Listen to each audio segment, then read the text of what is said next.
For most organizations, how do we measure success? We look at the quarterly results, right? But here's the thing. Those short-term numbers, they almost never tell the whole story. Because real value can be created or completely destroyed long before it ever shows up on a balance sheet. So how can leaders see the full picture? Well, let's dive into a framework that helps you do just that. First, we're going to challenge that really common finance-first view of a company's worth. We're going to explore all that value we can't always see on a spreadsheet, but that truly determines whether an organization is built to last.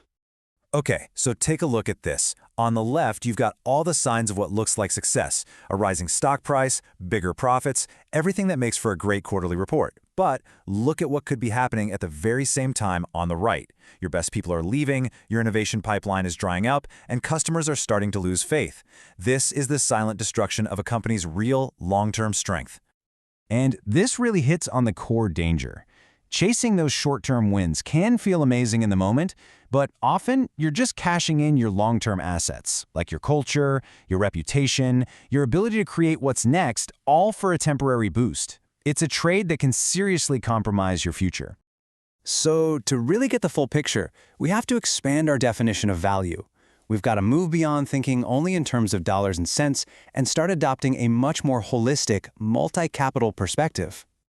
This approach, which is based on the International Integrated Reporting Framework, is fantastic. It views value creation as a dynamic balance between 6 interdependent forms of capital. Now you have the obvious ones, like financial capital, and the physical things we make, that's manufactured capital, and of course the resources we pull from the environment, natural capital. But then there are the deeply human ones we're about to get into. The key takeaway here is that they're all connected. You can't just sacrifice one to boost another without some serious consequences down the line. All right, let's start with the one we all know best, financial capital. This is the money, right? It's the fuel in the tank that lets a company operate, invest, and grow.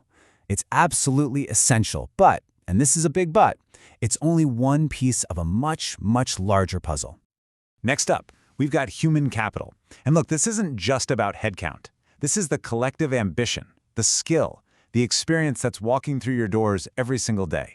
It's the engine of all your creativity, and when it's neglected, believe me, the whole system starts to sputter. Then there's intellectual capital. Think of this as all the knowledge-based stuff that gives you a competitive edge. We're talking about patents, proprietary software, and maybe most importantly, that institutional knowledge that becomes your organization's unique secret sauce. And that brings us to social and relational capital. This is all about the value of your reputation, the trust you've built with customers, with suppliers, with the entire community. In today's market, this might just be your most valuable and definitely your most fragile asset. All these capitals have to work together, but so often, leaders have blind spots that keep them from seeing the whole system. So that's the big question, right? If these other forms of capital are so critical, why do leaders miss them so often? What are these blind spots that keep us laser-focused only on that financial bottom line? Well, it often starts with this classic management principle we've all heard a million times. We're trained from day one to manage what we can measure. And let's be honest, financial metrics are just the easiest things to count. But that leads us to a really critical question, doesn't it? What if our obsession with easy-to-count metrics is actually causing us to measure the wrong things entirely? What if the most important drivers of long-term success are the very things our dashboards completely ignore? And that is the huge problem with relying only on traditional financial models. They boil value down to a single number, they don't explain the why behind the results, and worse, they actually encourage those short-term decisions like burning through your human or social capital that will wreck your competitive health down the road. So, the solution is a totally new way of thinking. It's a systematic framework that's designed to give leaders a complete, dynamic picture of how their organization truly creates or destroys value over time. This is really the core idea of the Integrated Value Management Model, or IVMM. It's a system designed to weave profitability, purpose, and sustainability together, so they stop being competing priorities and instead become a single, coherent guide for every single decision. And this diagram just illustrates perfectly how it works. See? It's a continuous loop. Your purpose guides how you manage all 6 of your capitals. That, in turn, builds your organizational capabilities, which then produce measurable results. But it doesn't stop there. You then learn from those results and adjust how you govern, which then refines your whole strategy. It's a learning system, not some static report you look at once a quarter. Now, let's zoom in on one of the most powerful things this model helps you create, a crucial asset for any organization, which is institutional memory.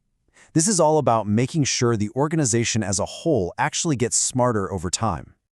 Because the single biggest threat to this is something called structural forgetting. Think of it like corporate amnesia. It's what happens when a key leader leaves and all their experience, all their context, and all the lessons from their mistakes just walk right out the door with them. And then the organization is stuck learning the same hard lessons over and over and over again. The most powerful tool to fight this is actually pretty simple. It's called the Executive Value Logbook. It's a simple but profound discipline. For every key decision, you write down your assumptions, what you think the impact will be on all 6 capitals, what the actual outcome was, and most importantly, the lesson learned. This is how you transform individual experience into a permanent collective asset. And all of this really brings us to the ultimate purpose of leadership. It's not just about managing tactics day to day, it's about building a true legacy of sustainable value. Ultimately, everything we've talked about comes down to a balancing act. You see, mature leadership means managing across 3 different time horizons at the same time. You absolutely have to deliver short-term profitability just to survive. You have to maintain medium-term competitiveness to thrive, and you have to build long-term legitimacy if you want to endure. In the end, it just reframes the entire definition of success. The challenge is simple, but it's also profound: to create and preserve value, not to destroy it. Because true value, it isn't what we accumulate for ourselves. It's what we leave behind for our people, for our communities, and for the entire system that sustains us all.